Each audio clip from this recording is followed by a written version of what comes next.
So today I'm going to go over the learning curve, and the learning curve is very important in a lot of different aspects of operations management. Basically, the more you do a task, the better you're going to get at that task.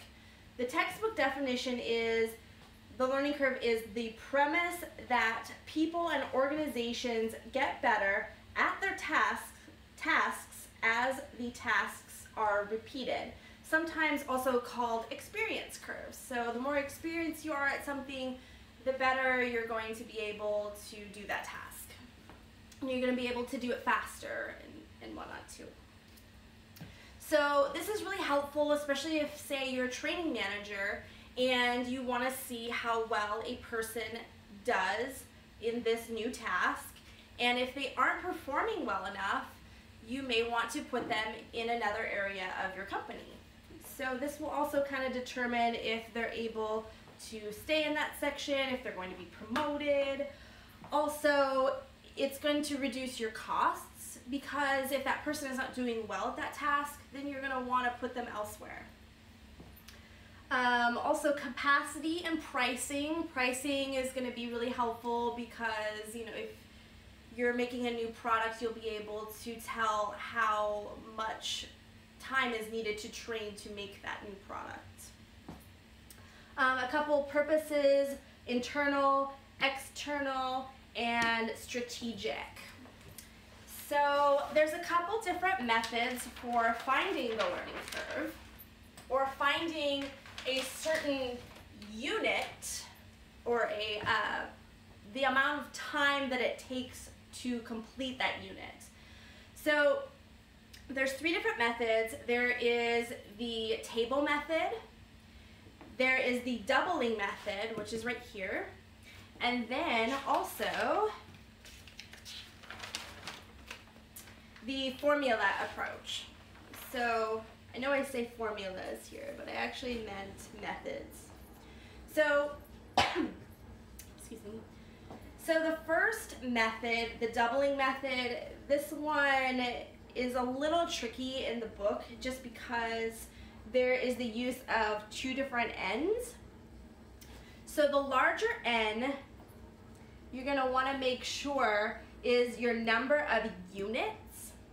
The smaller n is the number of times the large n is doubled. So I'll go over that in the next paper, but this doubling formula is T sub 1, which is the amount of time it took to finish the first unit, times the learning curve raised to the number of doublings, or n, small n.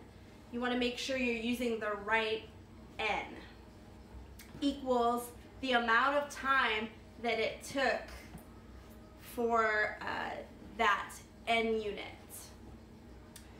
So I'll go over the example of it was in the problem set. It was number 3. We were having trouble figuring that out last week. But this is the doubling formula, or method. So I'm going to move that. I'm going to put this up here because we're going to use it here in a minute when we do that problem set 3. So I'm going to put this up here. Hopefully it sticks. All right.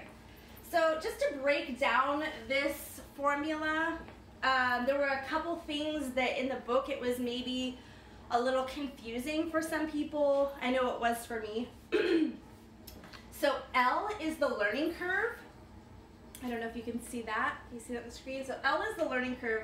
To find the learning curve, you're going to want to take your most recent unit and divide it, your most recent time for that unit, and divide it by the previous unit. So if you're at, say, unit 6, and then you have unit 3, and it took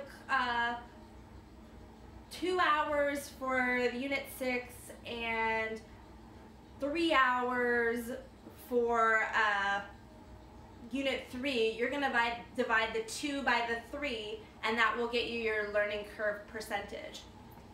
So depending on if your learning curve percentage is a nice number, you can use the table, or you can use this doubling method, or you can use the next one, the formula.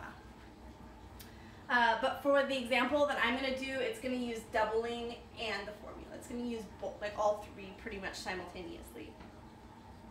So n, like I said, the small n is the number of times the large N is doubled. So this one's kind of a tricky one. Basically, if I have, for example, let me just pick one out of the hat. If I have 8 units, at my unit 8 that I took a sample of, I was going to put that into the formula here. The little n would be 3, because when you go from 1 to 2, that's 1 doubling. 2 to 4, that's 2 doublings. 4 to 8, that's 3 doublings. 8 to 16, that's 4 times doubled. So you kind of have to just kind of go through it like that in your head.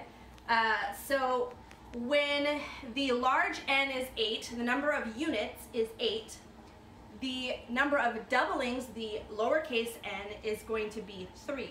So if I have large N equals 8, small n equals 3, if that makes sense. So these are kind of some things that weren't really very clear in the book that I found. So I wanted to share those with you guys, especially for the upcoming fund. So I'm going to place this up here. Okay, so for the second one, the formula approach, in problem set 6, number 3, you actually had to use this first and then this second for Susan, and I'm going to go over that. So let's see. Okay, so to break down this formula, basically if you know all of this, you're going to know all of this. T sub n, this is the time amount that it took for this n unit, equals the time it took for the first unit times the number of units raised to the b, and b is going to equal the log. It's going to be logarithms, because you're trying to find how many times on the table. Like, you're basically trying to find kind of the coefficient yourself on both of these.